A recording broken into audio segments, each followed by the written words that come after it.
Hello दोस्तों, आप सभी का स्वागत है हमारे चैनल एग्जाम वाणी में।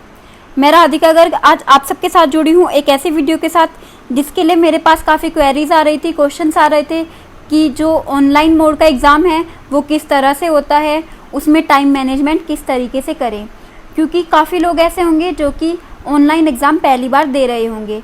तो आज ये वीडियो आप सबके लिए है। आज हम इसमें समझेंगे कि ऑनलाइन एग्ज़ाम का पैटर्न क्या है DSSB के एग्ज़ाम का, और उसमें आप टाइम मैनेजमेंट कैसे कर सकते हैं।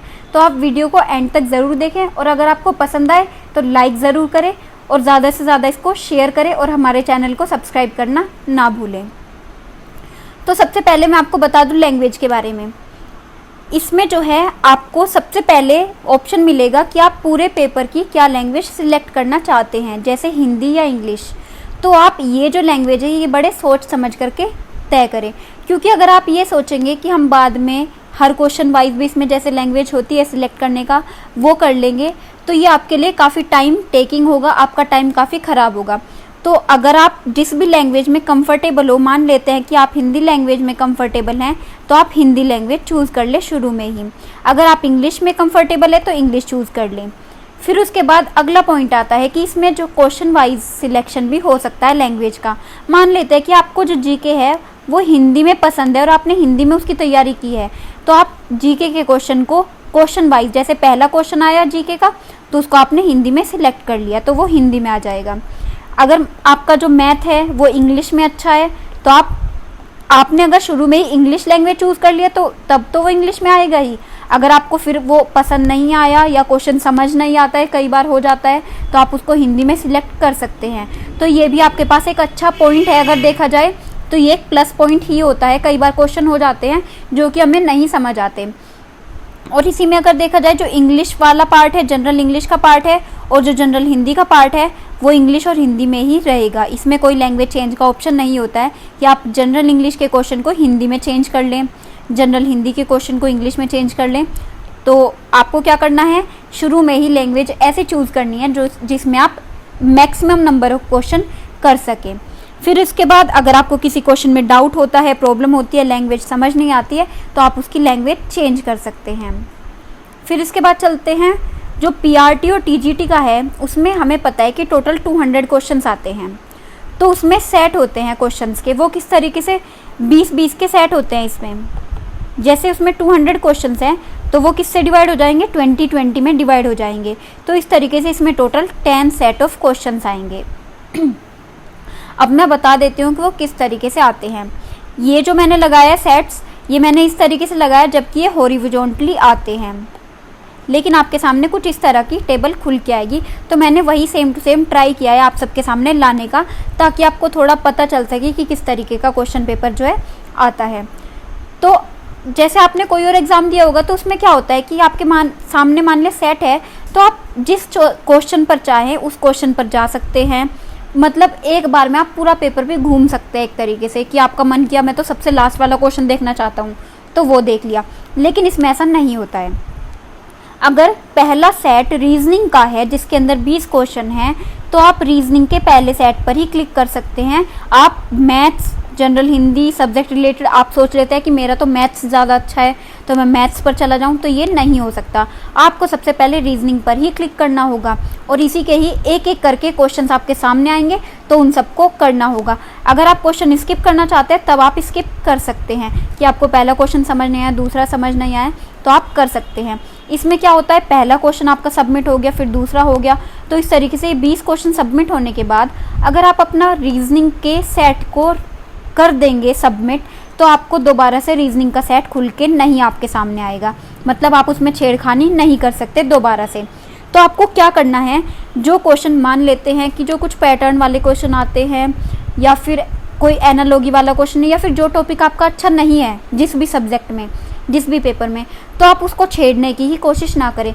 और स्पेशली जो कि मैथ्स का या फिर फिज़िक्स का पेपर दे रहे हैं, क्योंकि हमें पता है कि ये जो क्वेश्चन है ये काफ़ी टाइम टेकिंग होते हैं इसके क्वेश्चन, तो आप ऐसे क्वेश्चन तो करने की कोशिश ही ना करें। आपको क्या ध्यान में रखना है, आपको ध्यान में रखना है कि आपको पता होना चाहिए कि मुझे ये टॉपिक, ये क्वेश्चन जो है स्किप करना है। आपको क्वेश्चन स्किप करने का पता होना चाहिए। आप जब अपनी तैयारी कर रहे हैं तो आप इस तरीके से तैयारी करें कि मैं अपना एक जो टॉपिक है वो अच्छे से इतना क्लियर कर लूँ कि मेरे सामने क्वेश्चन आएगा तो मैं उसको फटाफट से कर सकूँ। एक टॉपिक ऐसा है कि आपने छोड़ दिया है तो आपको जैसे ही उसका क्वेश्चन दिखे कि हाँ ये तो इस टाइप का क्वेश्चन है, तो आपको उसको स्किप कर देना है ताकि आपका जो टाइम है वो बच सके। जो और दूसरे हैं, जैसे हिस्ट्री का है, हिंदी का पेपर दे रहे हैं, उनको पता है कि उनका जो सब्जेक्ट रिलेटेड वाला सेट होता है उसको तो उनको पढ़ना है और टिक करना है, वो तो थोड़ा सा लर्निंग है उनकी। तो आप जो है अपना 2 घंटे में से 1 घंटा 15 मिनट या फिर 20 मिनट अपने पार्ट 1 को दे दीजिए, सेक्शन 1 को दे दीजिए, और जो बची हुई 40-50 मिनट है वो आप सेक्शन 2 को दे दीजिए। तो आपको क्या करना है, इसके लिए टाइम मैनेजमेंट करना है। जो मैथ्स फिजिक्स वाले हैं वो क्या कर सकते हैं, 1 घंटा सेक्शन 1 को और 1 घंटा सेक्शन 2 को दे सकते हैं। तो आप इस चीज़ का बहुत अच्छे से ध्यान रखिए, आप अपनी इस तरीके से तैयारी करिए कि आपको कौन से सेट पर किस तरीके से करना है। अब आपने रीजनिंग का सेट कर लिया, 20 के 20 क्वेश्चन आपके सबमिट हो गए, अब आप इसको वापस से खोल नहीं सकते। फिर अगला सेट क्या है, मैथ्स का, तो आपको इसके भी 20 के 20 क्वेश्चन देखने तो पड़ेंगे ही। आप उनको भले ही 1 सेकंड के अंदर स्किप कर दें, लेकिन आपके सामने हर क्वेश्चन खुल के ज़रूर आएगा। आप इस बात को अपने दिमाग में बैठा लें कि आपको ये जो 200 क्वेश्चन है ये सब के सब आपके सामने आएंगे ही आएंगे। तो आपको क्या करना है, जीके का पार्ट मान लेते हैं, इंग्लिश का मान लेते हैं। जैसे इंग्लिश और हिंदी है वो तो उसका जो कॉम्प्रिहेंशन वाला पार्ट है, जो मैथ्स वाले लोग हैं या फिर फिज़िक्स वाले लोग हैं वो तो करने की कोशिश ही ना करें, क्योंकि उनका जो टाइम है वो ख़राब होगा। पहले ही हमें इसमें टाइम ख़राब होने के काफ़ी सारे चांसेस हैं कि आप अपने हिसाब से कोई भी सेट पर नहीं जा सकते। आप सोच ले कि मेरा तो ये टीचिंग एप्टीट्यूड जो लास्ट वाला सेट है वो अच्छा है तो मैं उसको कर लूँ, नहीं, आप ऐसा नहीं कर सकते। तो आप इसके पास कब तक पहुँचेंगे, जब आप पूरे 180 क्वेश्चन तक घूम चुके होंगे। तो आपको इसके लिए क्या करना है, बहुत अच्छे से तैयारी करनी है। आपको टाइम मैनेजमेंट सीखना पड़ेगा। आपको ये जानना होगा कि आप क्या क्वेश्चन स्किप करना है, क्या क्वेश्चन आपका अच्छा है और उसमें आप कितना टाइम लगाएंगे।